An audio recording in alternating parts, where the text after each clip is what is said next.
Muhammad wa ali Muhammad. Allahumma salli ala Muhammad wa ali munajjil wa alihi wa sahbihi al-mayaminal muntajabin. Bapak Ibu yang sama dimuliakan Allah Rabbul Alamin, kita bersyukur dengan syukur yang tingginya. Tanpa kita rasakan, kita sekarang akan memasuki malam yang keempat atau menyelesaikan puasa kita yang ketiga. Dan pada kesempatan petang hari ini kita akan membaca tadarus dan mempelajari tadarus tadabbur Al-Quran kita, surat kita, dan ini masuk pada ayat 41 sampai 45. 41 sampai 45. Jadi Bapak Ibu yang ingin membaca mushafnya sendiri dipersilakan membaca atau membuka surat 4, surat An-Nisa ayat 41 sampai 45. Bersama kita sudah ada Ustazana Ustaz Syafi'i Soleh dan kita minta kepada beliau dengan segala hormat. Afwan Ustaz, afwan. Ana di tempat kerja Ustaz. Enggak bisa. Oh, di tempat kerja, oh iya. Afwan. Ya, hanya afwan, Friday ya. aja. Ya, baik. Jadi beliau ternyata masih di tempat pekerjaannya, nanti Jumat baru beliau. Hari ini baru hari Rabu ternyata ya. Hari Kamis ya. Insyaallah. Jelas kita berbahagia karena kita sudah lewat waktunya, kita masuk ke screen untuk membaca surat An-Nisa, surat yang keempat, ayatnya 41 sampai 45. Aset yang kalau lu, ya gue mau bicara sih tadi sama si Daniel.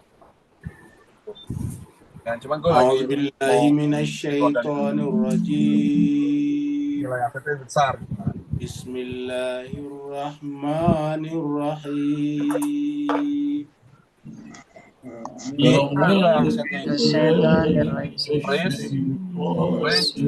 Nilainya $200. Ini gue nggak tahu seberapa kali.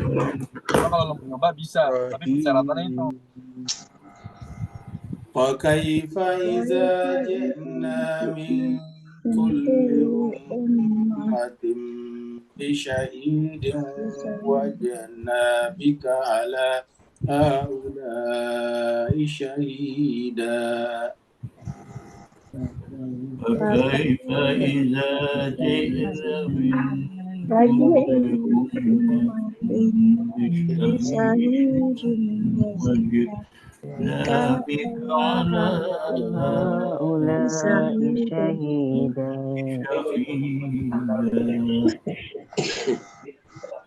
يومئذ يود الذين كفروا وعصوا الرسول يومئذ يود الذين كفروا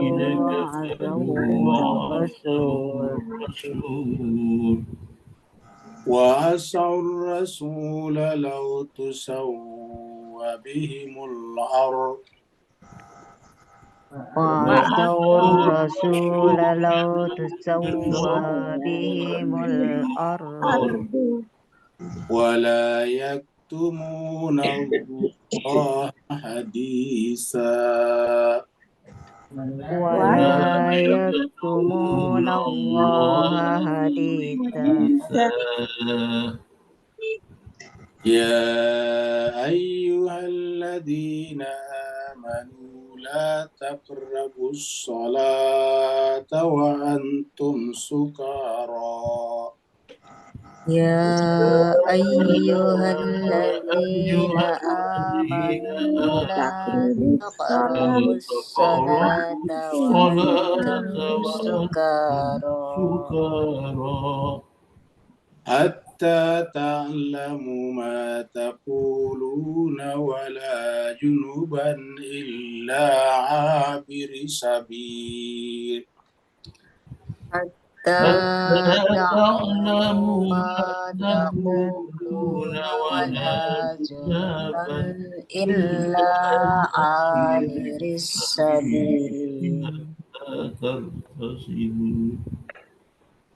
إلا عابر سبيل حتى تغتسلوا إلا إلا عابر عابر سبيل سبيل حتى حتى تغتسلوا تغتسلوا وإن كنتم مرضى أو على سفر أو جاء أحد منكم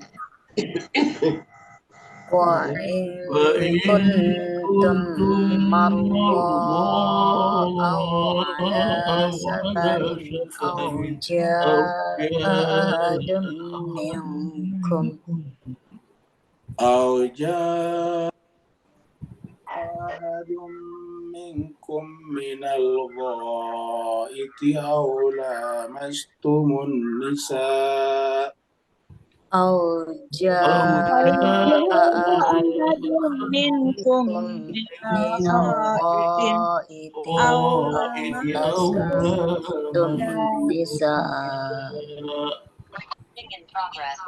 فلم تجدوا ماء فتيمموا صعيدا طيبا فلم فلم تجدوا ماء فتيمموا فتيمموا صعيدا صعيدا طيبا فامسحوا بوجوهكم وأيديكم فامسحوا فتيمموا بوجوهكم صعيدا طيبا وأيديكم فامسحوا بوجوهكم وأيديكم إن الله كان عفوا غفورا إن إن الله الله كان كان غفورا عفوا غفورا ألم تر إلى الذين أوتوا نصيبا من الكتاب أولم تر ألم إلى تر إلى الذين الذين أوتوا أوتوا نصيبا من نصيبا من الكتاب الكتاب يشترون الضلالة ويريدون أن تضلوا السبيل يشترون يشترون الضلالة الضلالة ويريدون أن ويريدون أن تضلوا السبيل تضلوا السبيل والله أعلم بأعدائكم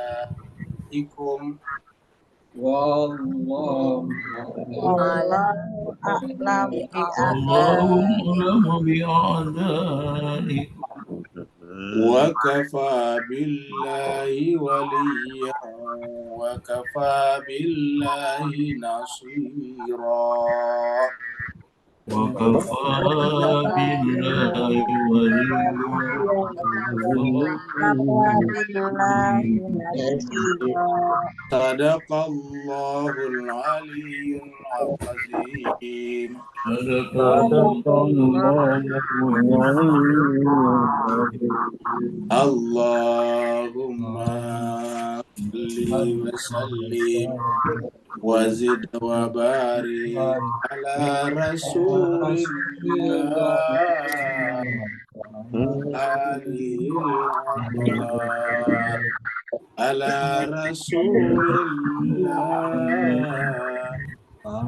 آله الأطهار اللهم صل على محمد وآل محمد اللهم صل على محمد وآل محمد اللهم صل على محمد. Terima kasih banyak Bapak Ibu semuanya yang telah ikut membaca ayat-ayat suci Al-Quran. Semoga dengan niat ikhlas kita dan puasa kita, Allah terima bacaan Al-Quran kita sebagai catatan amal kita nanti di sana dan menjadi asbab Allah SWT Amin ya Allah. memberikan kepada kita semuanya syafaat nanti di sisinya ketika tidak ada lagi pertolongan kecuali pertolongan darinya. Kita teruskan surat An-Nisa kita. Surat An-Nisa ini adalah nomor urutnya 4. An-Nisa artinya perempuan-perempuan. Turunnya surat ini adalah di Madinah, maka dipanggillah dengan surat Madaniyah. Jumlah ayatnya 176 ayat. Terakhir kita sudah sampai di ayat yang ke-40, yang berbicara tentang beramal, membantu sesama, tetapi ada yang ria dan ada yang murni juga karena Allah Subhanahu wa taala. Allah SWT berfirman, A'udzubillahi minasyaitonirrajim, Bismillahirrahmanirrahim. Innallaha la yazlimu mithqala dzarrah. Sungguhnya Allah SWT tidak akan pernah menzalimi hambanya, bahkan sebesar zarah pun. Maksudnya Allah tidak akan mungkin.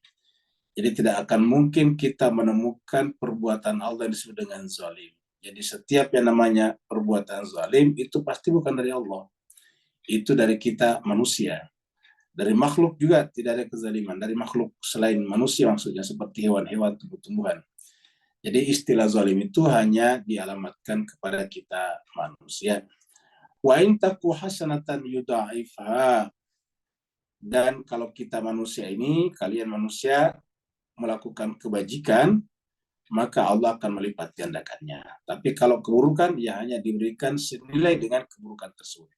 Jadi itulah cinta dan kasih sayang Allah.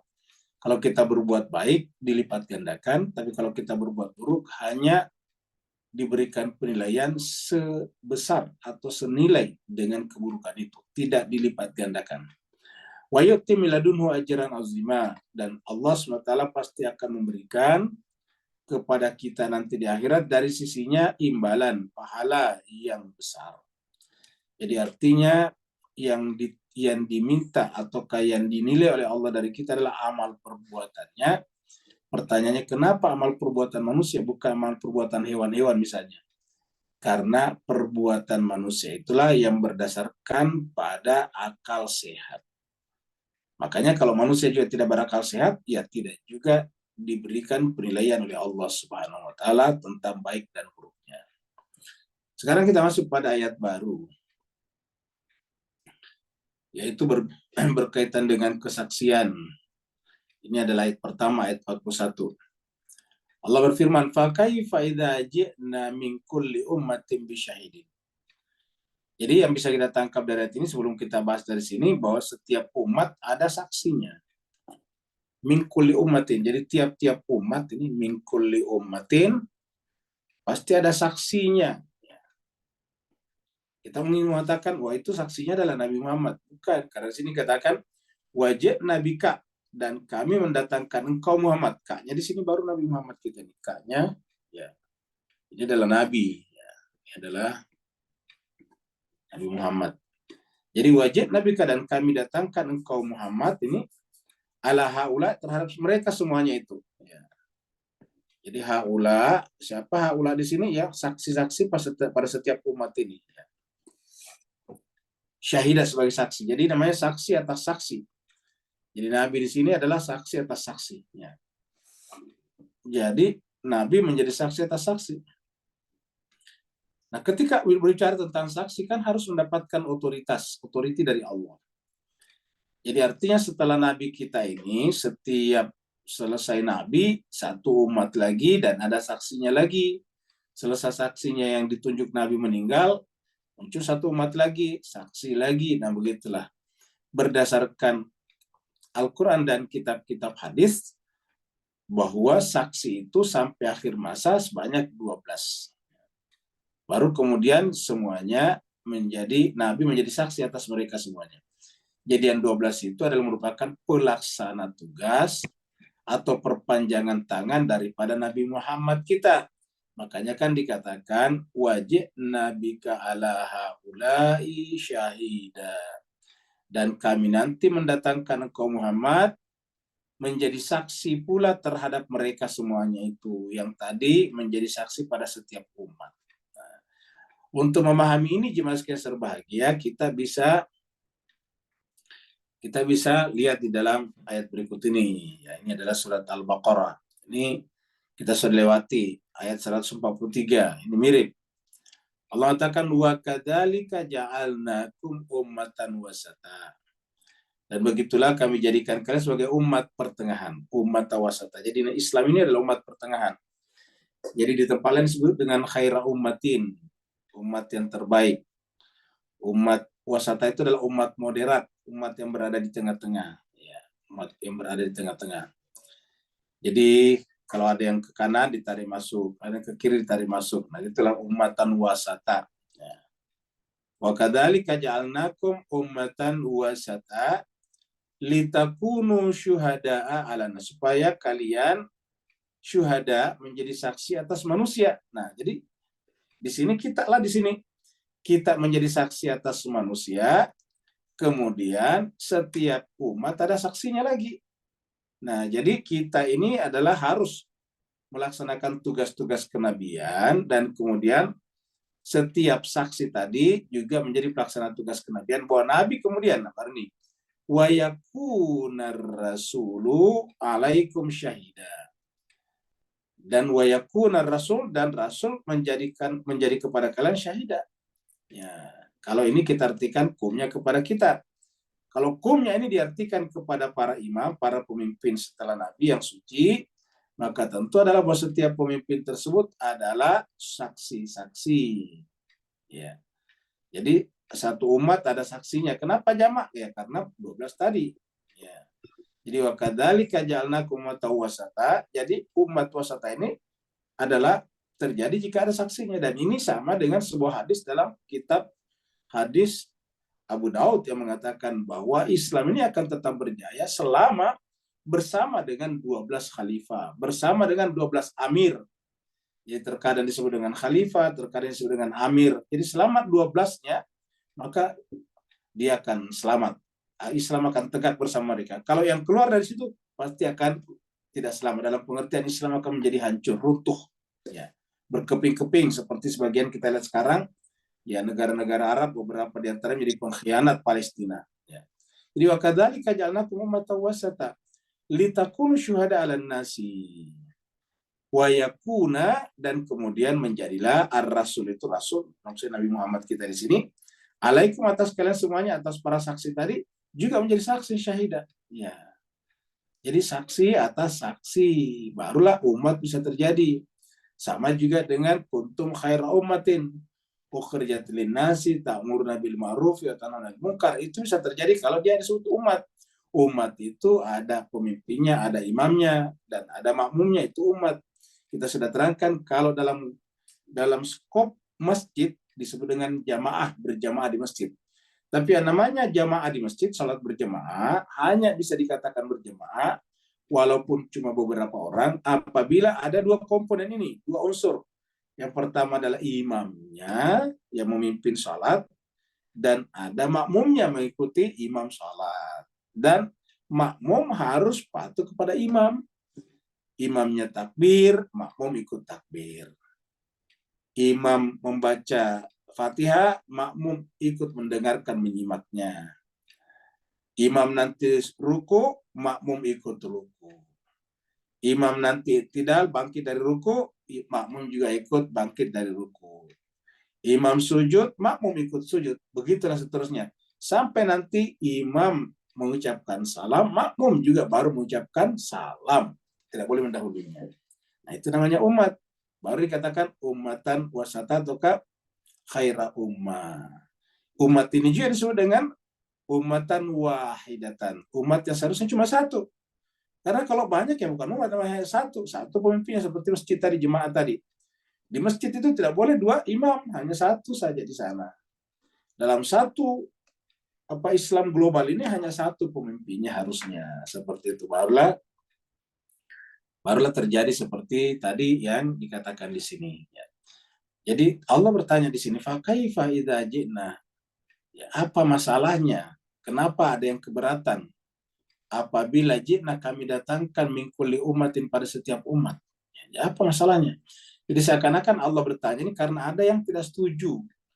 Karena siapa yang tidak setuju, yaitu pasti punya motif tersendiri. Ingin membuat dinastinya sendiri. Ingin membuat misalnya kerajaannya sendiri. Karena kalau diterima ini sistem syahidah, maka tidak ada tempat bagi orang-orang yang punya kehausan kekuasaan untuk menipu umat. Ya, seakan-akan mengurusi agama pada sebetulnya menyelamatkan dirinya dan keluarganya secara turun-temurun. Ya. Nah, di sini dikatakan fakai faida ji'na min kulli ummatin bisyahidin. Dan ini kata-kata min kulli ummatin di sini mirip dengan ini, min kulli hinin, seperti ini. Coba kita lihat di di surat 24 ya. Atau surat 14 ya, surat Ibrahim ya, surat Ibrahim. Ya, ayatnya 24. Surat Ibrahim surat 14 ayat 24. Alam tara kaifa. Ada juga kata kaifanya. Alam tara kaifa. Apakah engkau belum melihat bagaimana daraballah, Allah membuat perumpamaan masalah. Kalimatan thayyibatan. Bagaimana Allah membuat perumpamaan, yaitu kalimatan thayyibatan. Kalimat thayyibah. Kalimat thayyibah itu kan ketika dikatakan kalimat thayyibah pasti bukan cuma tulisan. Karena dikatakan kasyajar seperti pohon. Nah, pohon itu kan tumbuh, hidup. Ya. Kalimatan thayyibatan kasyajaratin thayyibatin. Jadi kalimat thayyib itu apa? Itu adalah manusia suci seperti satu pohon tumbuh. Ya. Asluha sabitun. Akarnya menjulang ke akarnya menukik masuk ke bumi. Asluha. Akarnya sabitun, kokoh ke dalam bumi. Wa far'uha, sementara daun-daunnya, ranting-rantingnya fis sama, sampai ke langit. Jadi dia mengakar di bumi dan menjulang ke langit. Ya, kenapa? Karena dia adalah dari langit. Kenapa mengakar di bumi? Karena dia ingin mempertahankan bumi. Ingat, yang menjadikan bumi ini selamat adalah pohon-pohon. Pohon-pohonlah yang menyelamatkan bumi ini. Itulah sebabnya malapetaka demi malapetaka, bencana demi bencana akan terjadi kalau pohon-pohon semuanya kita tebang.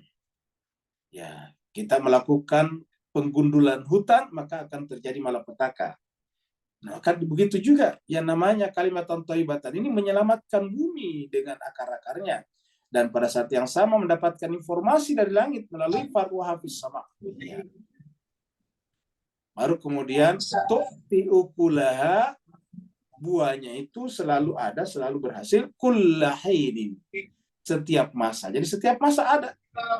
Sampai kapan? Sampai 12. Bismillah dia atas izin Tuhannya. Bukan maunya dia. Bukan manusia. Tapi maunya Allah SWT. Ya, jadi bapak-bapak, ibu-ibu yang terbuka terbuka mikrofonnya atau speakernya dimatiin supaya tidak mengganggu. Tuti ukulaha kullahinin biiznillah. Ya. Jadi setiap masa pasti ada buahnya. Dan buahnya itu pilihan manusia, bukan. Bukan hasil musyawarah manusia.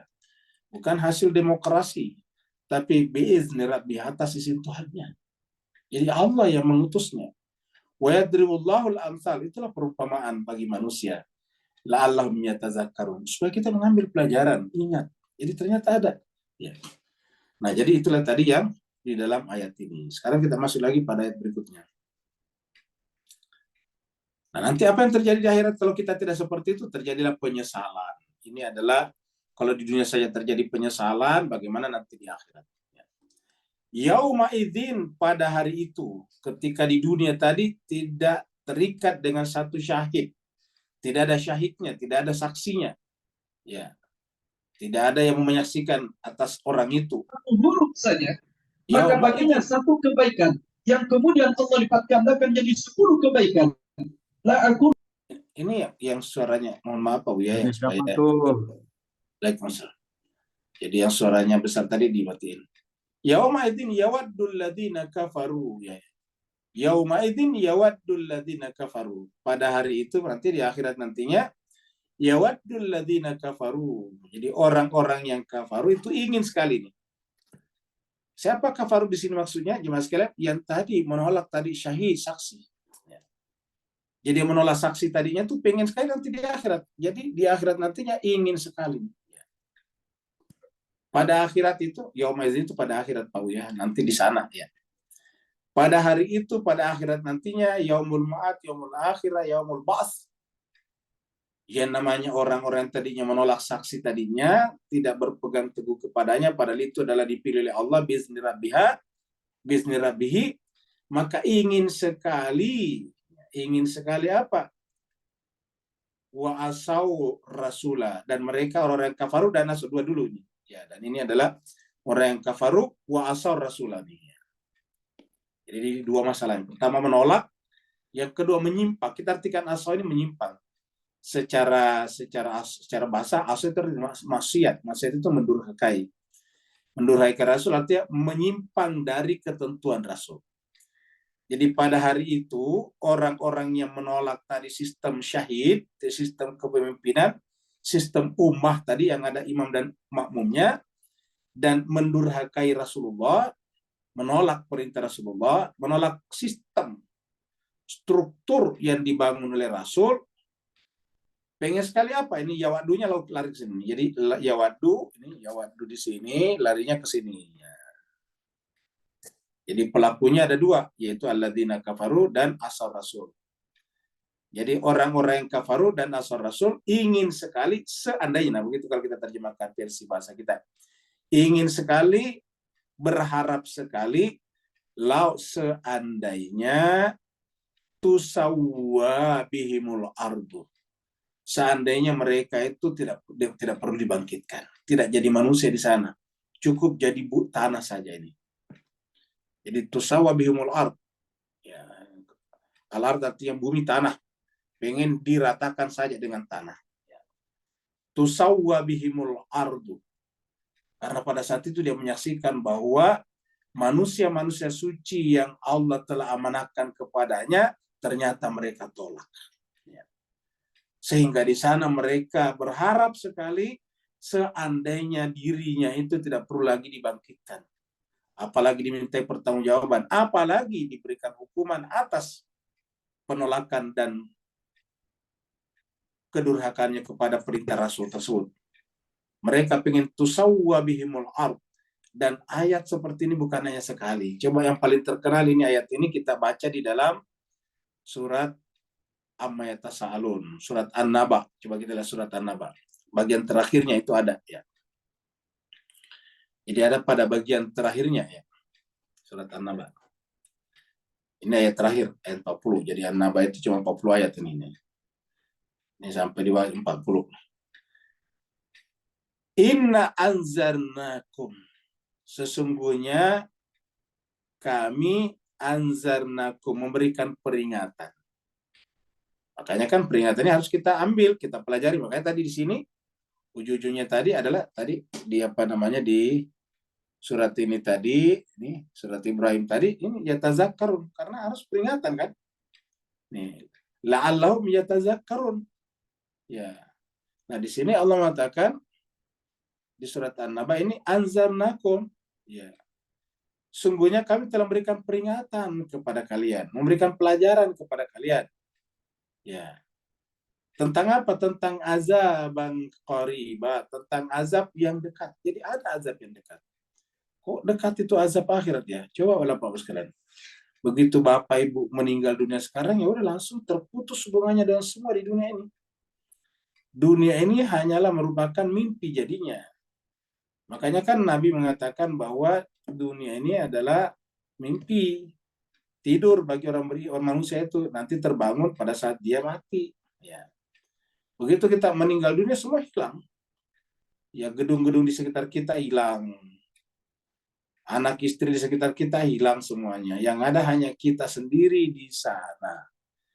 Jadi semua yang kita inginkan, yang kita jadikan, yang kita akui sebagai milikku, semuanya hilang.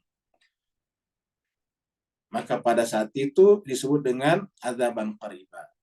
Karena begitu kita meninggal sekarang, ya, coba kita lihat, begitu orang sekarang meninggal, ada orang dicekik lehernya, hitungan menit meninggal. Ada orang nyebrang ditabrak mobil, meninggal. Ada orang loncat dari gedung, meninggal. Nah, begitu dia meninggal, sudah langsung pindah ke sana. Lebih cepat pindah ke alam akhirat daripada pindah tempat. Kalau kita pindah tempat dari dapur ke ruang tamu, itu masih punya jarak. Jadi masih punya jarak. Mungkin kita melewati tempat tidur dulu, kamar tidur, bilik tidur. Tapi kalau kita meninggal dunia, begitu nyawa tercabut, begitu nafas berhenti, maka kita otomatis sudah pindah, tanpa ada lagi perjalanan. Jadi inna anzarnakum adzaban qariba. Dan ini harusnya selalu mengingatkan kita semuanya bahwa kehidupan akhirat itu dekat sekali, tidak jauh. Sehingga kalau kita dapatkan hukuman, maka hukuman itu adalah dekat juga, adzaban qariba. Jadi sebetulnya qariba di sini adalah kehidupan setelah kematian, itu dekat sekali. Cuma kalau kita mendapatkan adab, ya menjadi ikut dekat juga. Apa yang terjadi di sana?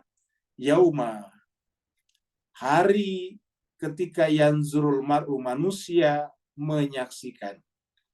Al-mar'u ini kita artikan manusia. Hari ketika manusia menyaksikan ma qaddamat yadahu, apa yang telah diperbuat oleh tangannya. Kita artikan saja apa yang diamalkannya, apa yang diperbuatnya. Jadi pada saat itu semua amal perbuatan kita sudah muncul, langsung kelihatan. Wa yaqulul kafiru, dan berkatalah al-kafiru, ya, ini berkatalah al-kafiru, tadi di sini kita lihat al-kafiru tadi ini, ya. Wa yaqulul kafiru, ya. Ya laitani, alangkah bahagianya, alangkah gembiranya, alangkah baiknya aku Tuhan. Kuntu turaba, seandainya dulu di dunia hanyalah debu saja, tanah saja, turab. Nah, alangkah senangnya saya Tuhan, seandainya saya sekarang tidak dibangkitkan sebagai manusia. Alangkah gembiranya Tuhan, seandainya dulu di dunia saya ternyata jangan manusia lah, saya jadi tanah saja. Coba. Jadi mereka berkata, yaqulu kafiru ya laitani kuntu turaba. Ini mirip tadi yang kata-katanya di sini. Kalau di sini katakan yawaddu lau. Yawaddu lau. Mereka ingin sekali seandainya tusawwa bihimul ard, cuma diratakan dengan tanah saja. Maksudnya tidak perlu jadi manusia. Coba di dunia, kata dia, tidak perlu saya jadi manusia. Cukup jadi tanah saja. Maka saya tidak akan bertanggung jawab seperti sekarang. Akibat apa? Akibat bukan karena dia manusia sebetulnya, tapi kafaru, ingkar kepada sistem syuhada atau syahid tadi di atas. Wa asaur rasulah, dan menyimpang daripada ketentuan Rasul.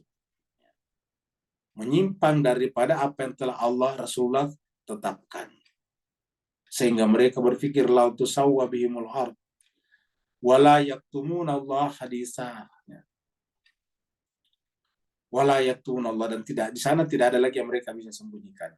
Apa yang mereka perbuat di dunia mereka tidak bisa sembunyikan. La yaktumuna Allah, tidak bisa menyembunyikan terhadap Allah. Bisa jadi ketika mereka tidak bisa bersembunyi dari Allah.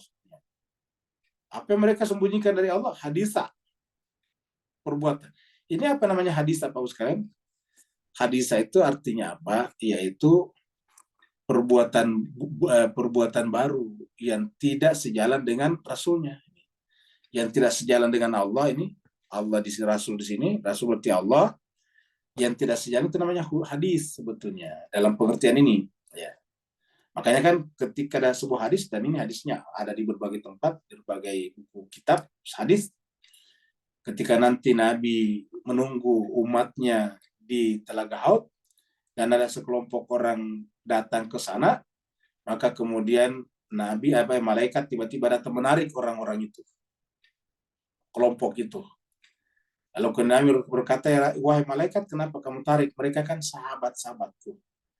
Ya, haulai ashabi, mereka sahabat-sahabatku. Ya.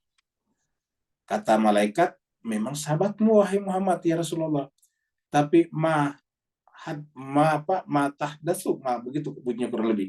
Kamu tidak tahu tadri apa yang mereka perbuat. Ya, la tadri ma ahdatsu mim ba'dika, begitu. Cuma kamu tidak tahu apa yang mereka perbuat. Jadi kata-kata ahdatsu di situ muncul hadisnya. Apakah Nabi juga benar-benar tidak tahu? Sebetulnya tahu, tapi dialog ini untuk mengingatkan kita bahwa ada orang yang asal Rasul, yang menyimpan dari Rasul. Ya. Dan penyimpangan ini menjadi sebuah jalan sampai ke sekarang, ada yang mengikutinya. Sehingga kemudian ketika kelompok itu nanti bergabung dengan Rasul, langsung ditolak, ditarik malaikat. Ya. Begitu ditarik, Nabi mengatakan, dia sahabatku untuk apa? Untuk menyampaikan kepada kita bahwa itu adalah orang dekat Nabi. Kalau tidak ada kalimat itu kan kita tidak tahu. Misalnya Nabi diam-diam saja karena dia sudah tahu. Ya, tidak ada dialog dan tidak ada pengetahuan baik kita. Maka Nabi mengatakan mereka adalah sahabatku, dan mereka mengatakan benar sahabatmu ya Rasulullah, tetapi la tadri ma ahdatsu min ba'dik. Ya. Mereka memang sahabatmu, tapi kamu tidak tahu apa yang mereka perbuat. Maksudnya perbuatan baru mereka setelah kamu. Mereka membuat sistem keagamaan yang beda dengan sistem struktur yang telah kamu bangun. Bangunan agama tiba-tiba tidak seperti yang kamu bangun. Agama tetap ada, tapi bangunannya sudah berubah. Jadi bahan-bahannya masih ada. Bapak sekarang dalam dunia bangunan arsitektur itu, bahan-bahan bisa sama. Ada batu bata, ada semen, ada besi beton, ada pasir, ada cat, ada semuanya. Ada genteng buat atap. Tetapi kalau bangunannya beda, ya tetap bentuknya juga beda, walaupun walaupun bahannya sama. Jadi bahan yang sama bisa dibikin berbagai macam bangunan. Tergantung desainnya. Nah sekarang Nabi datang mendesainkan, merancangkan, merencanakan, membangunkan kita kepada untuk kita semuanya bangunan yang sudah didesain oleh Rasulullah yang merupakan kelanjutan daripada desain Allah Subhanahu wa taala. Tapi mereka menolaknya dan justru membuat desain baru. Membuat rancangan baru, membuat rencana baru, membuat planning baru. Sehingga kemudian agama menjadi tidak seperti lagi. Akhirnya apa yang terjadi seperti sekarang? Bapak Ibu bayangkan, harusnya ini memalukan. Umat Islam Palestina, di tengah-tengah umat Islam, di sekitarnya itu nggak ada yang bukan umat Islam. Sebelah sananya ada Yordania, umat Islam juga. Sebelah sananya ada Mesir, Islam juga. Sebelah sininya ada Saudi Arabia, Islam juga. Agak jauh sedikit sana ada seperti misalnya Aljazair, Maroko, Tunisia, Islam juga. Ya. Sebelah sananya ada, pokoknya semuanya Islam di sekitarnya. Tapi kok di tengah-tengahnya bisa diperlakukan seperti itu? Dan yang lain itu tidak berkutik, luar biasa. Ini kan memalukan. Ya. Tidak pernah terjadi pada Rasul seperti ini dulu, jemaah sekalian berbahagia. Ini yang memalukan di sini adalah bangsa Arab di sekitarnya, umat Islam di sekitarnya. Kok diam diperlakukan begitu saudaranya? Bayangkan jemaah sekalian sudah kelaparan di Ramadan seperti sekarang ini. Mereka mengatakan kami bukan sekarang berpuasa, kami telah berpuasa sejak 5 bulan yang lalu. Dapat kita bayangkan. Umat Islam tidak lagi berpikir tentang mereka. Nggak usah kita bicara tentang umat Islam, bicara tentang kemanusiaan saja. Di mana-mana ada bencana, pasti ada berbagai macam tim SAR dari seluruh dunia untuk membantunya. Itu kemanusiaan. Tapi ini untuk Palestina, karena ini telah dijajah, diokupasi, dikolonisasi oleh kekuatan besar Amerika dan kocok-kocoknya melalui Israel, maka mereka tidak berhak. Mereka mengatakan kami adalah kebenaran, tidak berani. Bukankah dulu Nabi justru datang menyebabkan runtuhnya kerajaan Persia lama, runtuhnya kerajaan Romawi.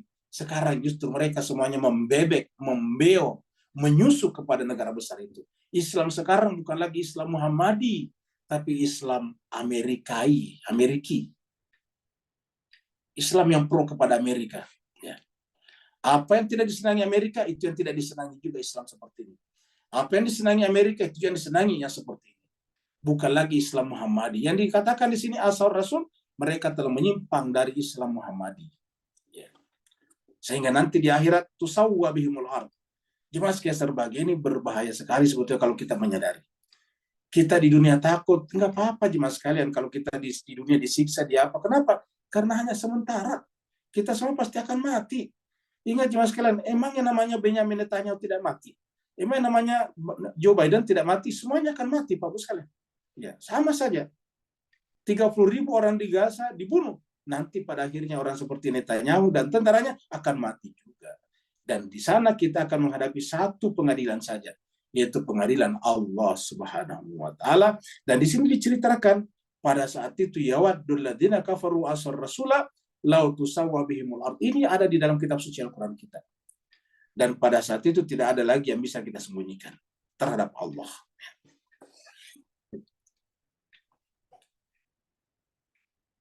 Tiba-tiba Pak Bu sekalian ayat berikutnya bicara tentang mabuk ya. Cobalah lihat dari atas itu. Kok tiba-tiba mabuk?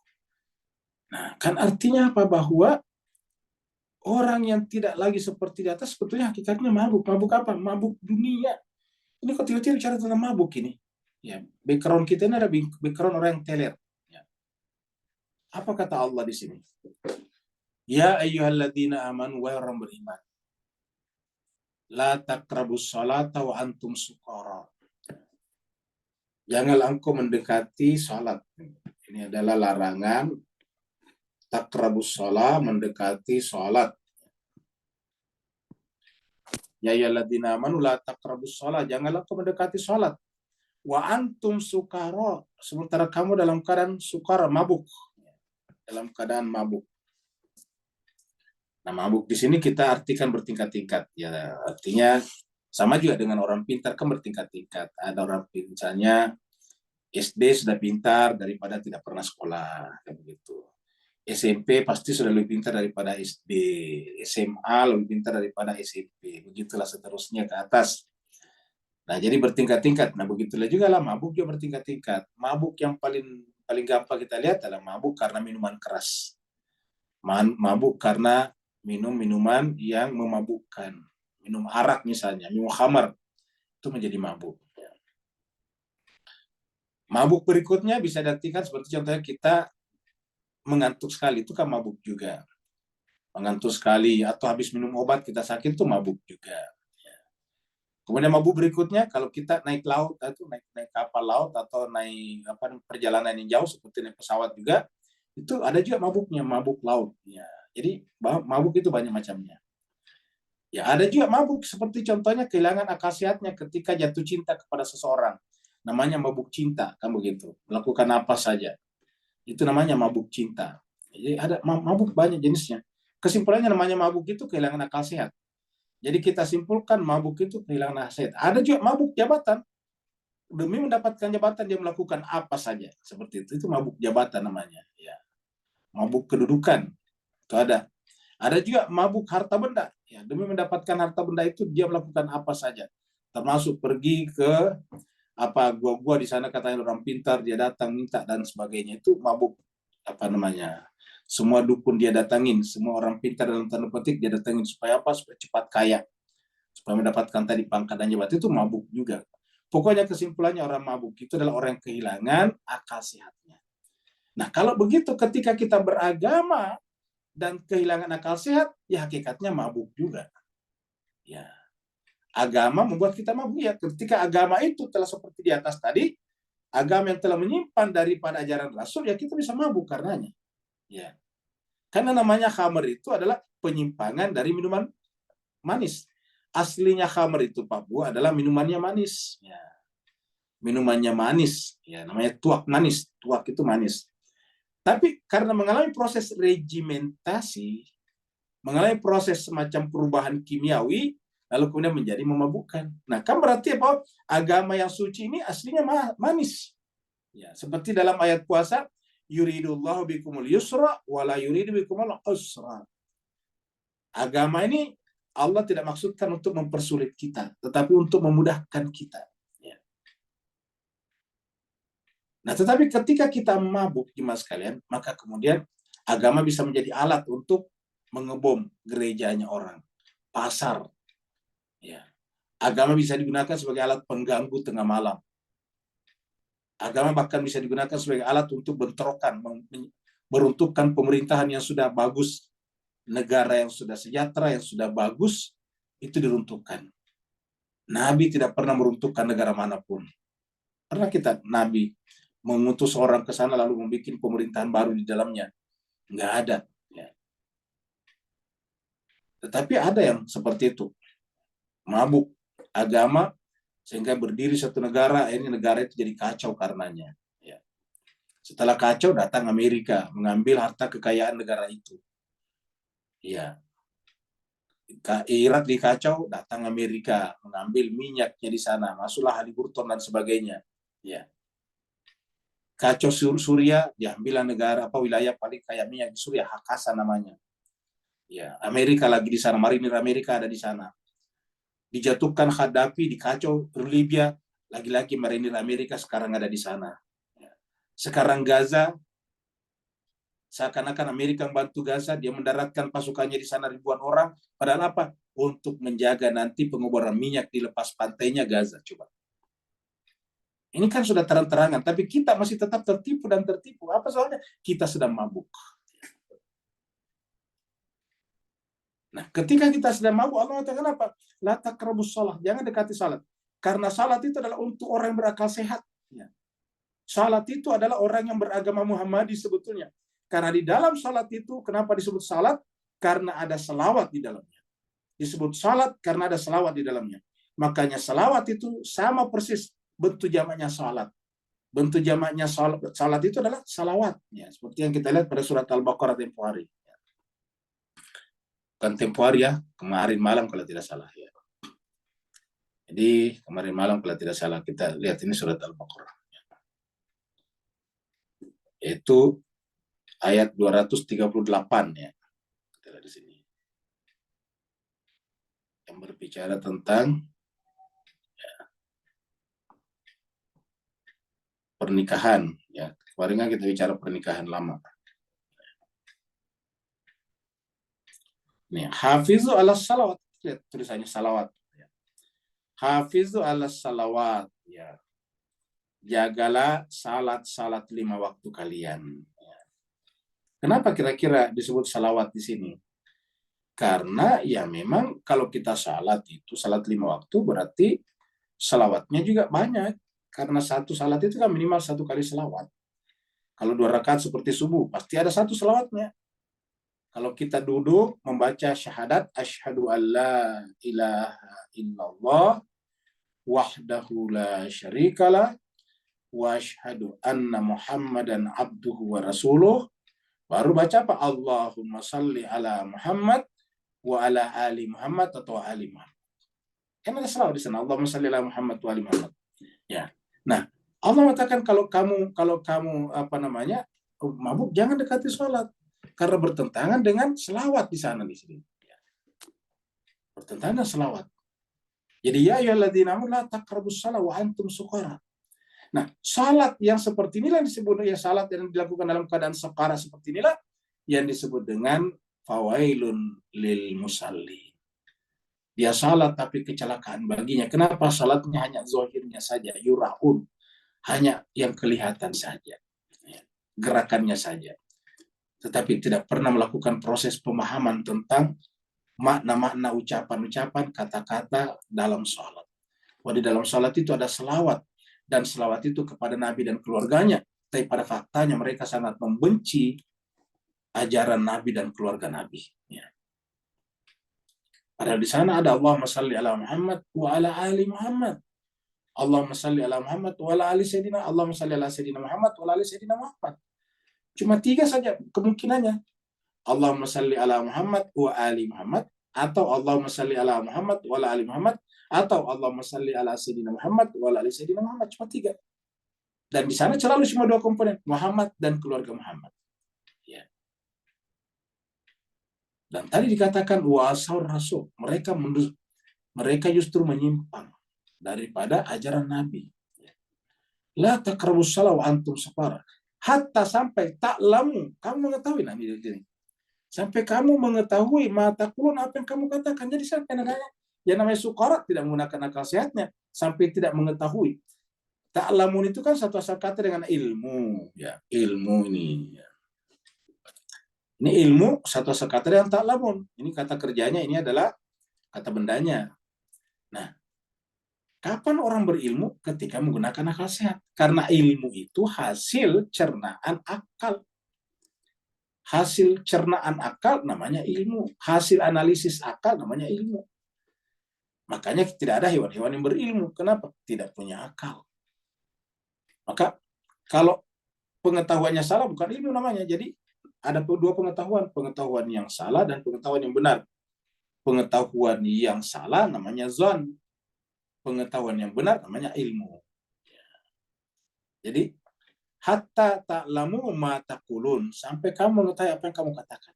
Jadi jangan mendekati salat sampai kamu mengetahui apa yang kamu katakan. Apa yang kamu katakan, terutama dalam salat tadi, Allahumma salli ala Muhammad wa ala ali Muhammad. Ini harus kita paham. Apa maksudnya kita membaca selawat? Allahumma salli ala Muhammad wa ala ali Muhammad. Sementara kok kenapa kita membenci orang yang menyampaikan ajaran keluarga Nabi? Ya. Kalau kita percaya kepada sahabat dengan alasan dekat dengan Nabi, adakah yang lebih dekat daripada Nabi daripada keluarganya? Dan definisi sahabat otomatis keluarga masuk di dalamnya. Apa namanya sahabat? Sahabat itu per definisi adalah orang yang hidup sesama dengan Nabi dan Islam. Nah, dengan demikian kalau dia keluarga Nabi otomatis sahabat Nabi. Dengan demikian keluarga Nabi itu menyandang 2 gelar penting baginya. Dia sahabat dan keluarga. Tapi kalau dia sahabat belum tentu keluarga. Apa bedanya sahabat dengan keluarga? Kalau keluarga hubungannya sangat dekat. Kenapa? Serumah. Dekat sekali. 24 jam belajar daripadanya. Kalau kita sahabat saja, tidak bisa 24 jam. Kan ada jaraknya dengan, misalnya kita bersahabat dengan seorang, kan tidak mungkin kita setiap saat di rumahnya. Nah, jadi itulah jemaah sekalian berbahagia. Jadi Allah mengatakan wala taqrabus salata wa antum sukara hatta ta'lamu ma taqulun. Wala junuban, dan kita Bapak bisa lihat sekarang di Timur Tengah yang membela mati-matian Palestina, Gaza, padahal orang Gaza, orang Palestina itu adalah orang Islam Sunni bermazhab Syafi'i. Tetapi siapa yang mati-matian mempertaruhkan nyawanya, mempertaruhkan semua kehormatannya untuk membelanya adalah orang-orang yang berislam Muhammadi, Islam mengikut keluarga Nabi, yaitu orang Houthi di Yaman, itu adalah pengikut Ahlul Bait.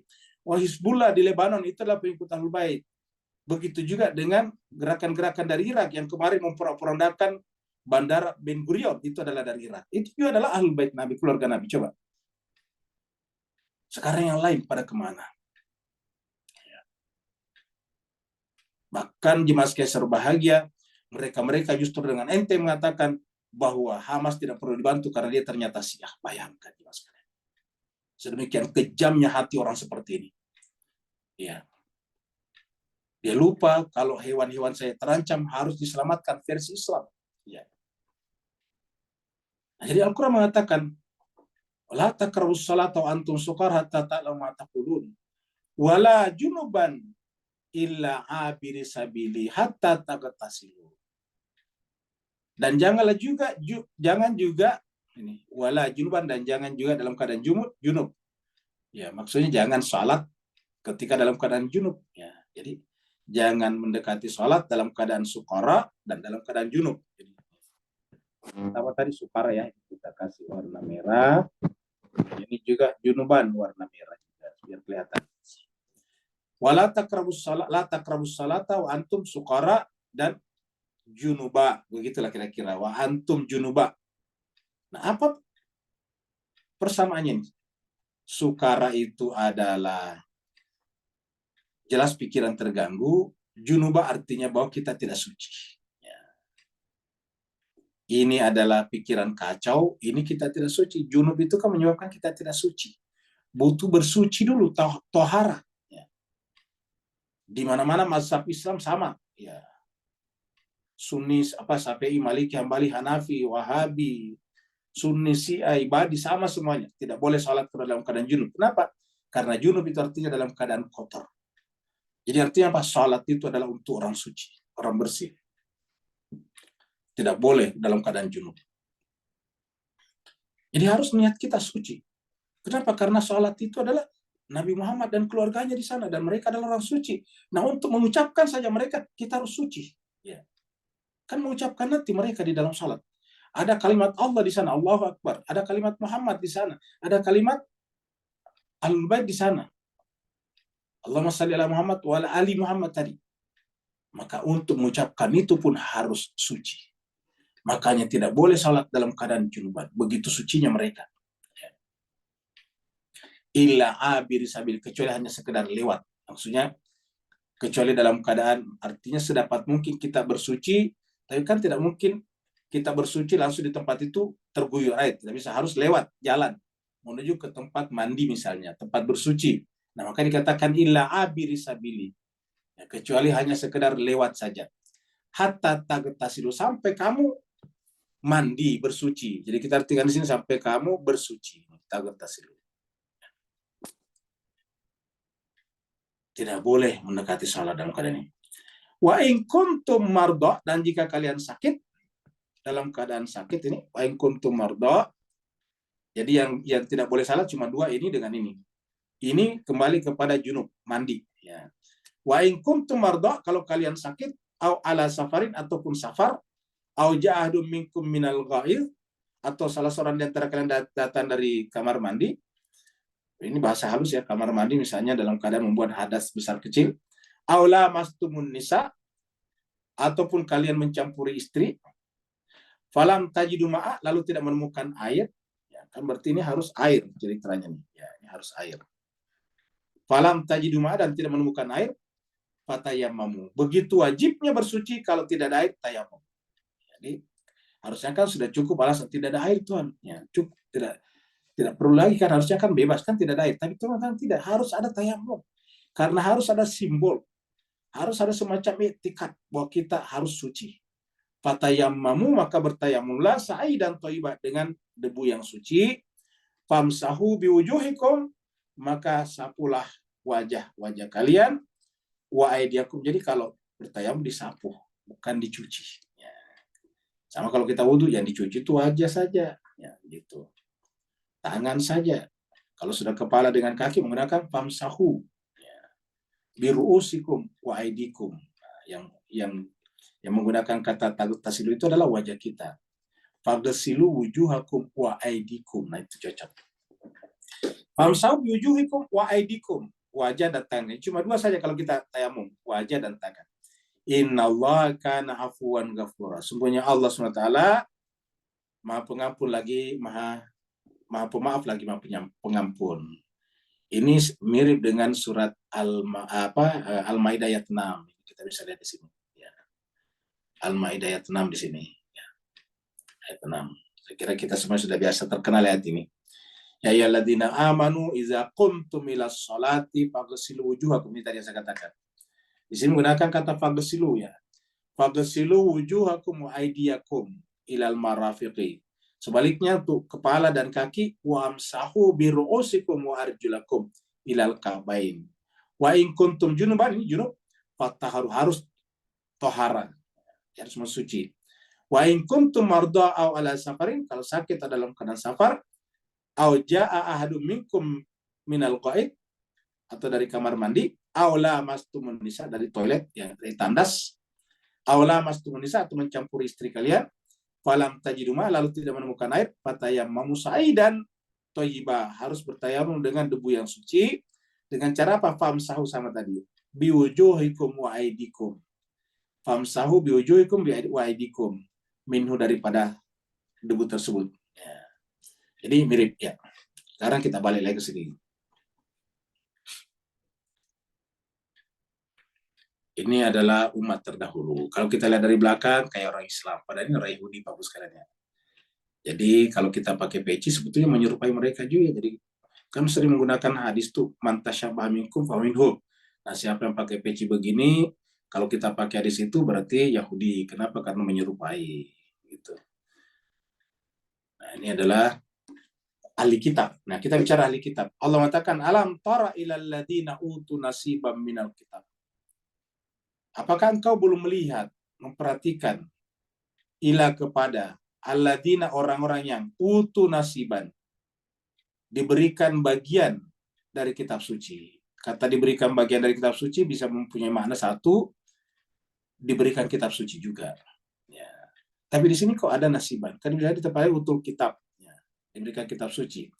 Tapi kalau di sini utu nasiban minal kitab, artinya apa? Diberikan bagian dari kitab suci. Artinya apa? Banyak dibicarakan dalam kitab suci. Ya. Coba Bapak sekalian baca Al-Quran. Apa yang paling banyak dibicarakan dalam kitab suci? Itu Bani Israel. Tidak pernah bicara tentang Syiah yang membunuh orang Islam, tidak ada. Yang ada adalah Bani Israel, banyak sekali. Dan cenderung ketika berbicara Bani Israel, itu cenderung ada negatifnya. Walaupun tidak semua. Selalu kita sudah bahas sebelumnya, Islam itu, Al-Quran itu selalu tidak bersifat general. Ya, tidak mengeneralisir maksudnya. Nah, jadi ada.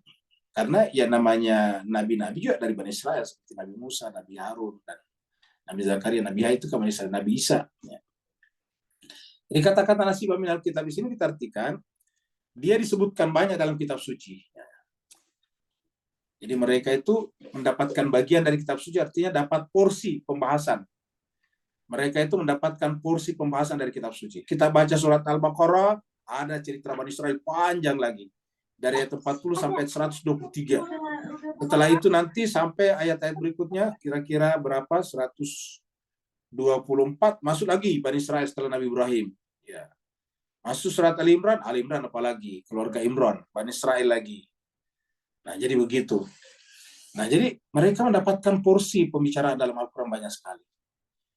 Bahkan ada khusus nama suratnya, surat Bani Israel, surat 17, yang terkadang disebut dengan surat Al-Isra. Jadi alam tara ilal ladina, apakah engkau belum melihat kepada orang yang mendapatkan bagian porsi penceritaan dalam kitab suci yang begitu banyak? Yaitu dalam keadaan ini adalah Bani Israel yang beragama Yahudi.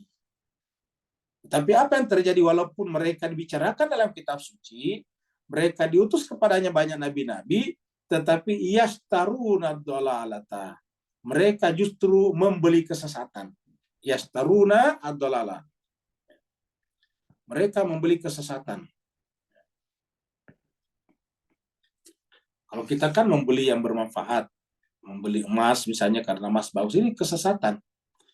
Yastaruna ad-dhalalata. Mereka membeli kesesatan dengan memberikan kebenaran, kan begitu yang disebut dengan menukar, ya. Mereka menjual kesesatan, membeli kesesatan dengan kebenaran, ya.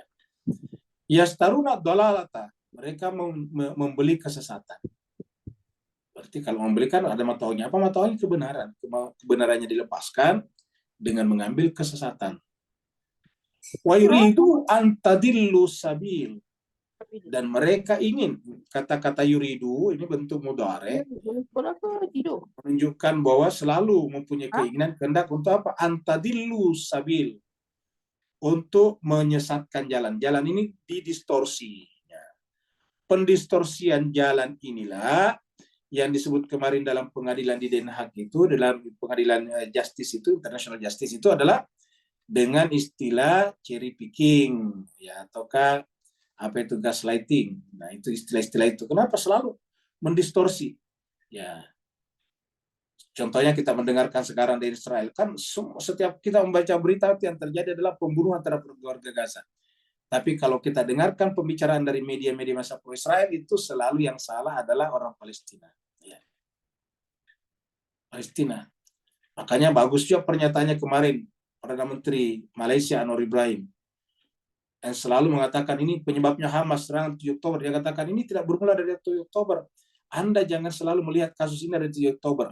Justru 7 Oktober itu adalah akibat daripada apa yang dilakukan Israel sejak 48 tahun yang lalu. Sejak tahun 47 maksudnya. Coba. Tidak bisa kita mempersempit masalah dengan 7 Oktober. Ini adalah sudah terjadi sejak orang Israel, orang-orang Israel, orang Yahudi datang ke sana, menempati tanah, mengambil tanah-tanah orang Palestina. Itulah rootnya, itu akar masalahnya. Sampai sekarang. Jadi kalau Anda selalu menyebut hanya 7 Oktober, itu artinya apa? Anda ingin menyembunyikan fakta sejarah yang telah berlangsung hampir 1 abad. Ya. Sejarah apa? Sejarah tentang kolonialisme, sejarah tentang imperialisme, ya, terhadap orang dari Barat ke orang-orang Palestina, karena mereka rata-rata dari Amerika, dari Jerman, dari Eropa sana. Ya. Jadi itu adalah sejarah tentang cerita tentang imperialisme. Itu bukan cerita tentang 7 Oktober. Ini sejarah tentang sebuah bangsa yang telah berjuang mempertahankan tanah airnya yang dirampas setiap saat. Dan dunia yang berbicara, yang dunia samanya berbicara tentang kemanusiaan dan peradaban, justru menjadi pelaku utamanya. Yastaruna dhalalata yuriduna an tadillu sabil. Mereka justru membeli kesesatan dan bahkan berusahakan agar jalan kebenaran itu selalu salah, tersesat, terdeviasi. Ya. Sehingga mereka seakan-akan benar. Sehingga dikatakan nanti akan muncul yang benar itu jadi salah, yang salah jadi benar. Seperti adagio mereka, kedustaan kalau kamu ulangi terus-menerus, dia akan menjadi kebenaran. Tapi kebenaran kalau kamu serang terus-menerus, kalau stigmatisasi terus-menerus, akhirnya menjadi kebatilan.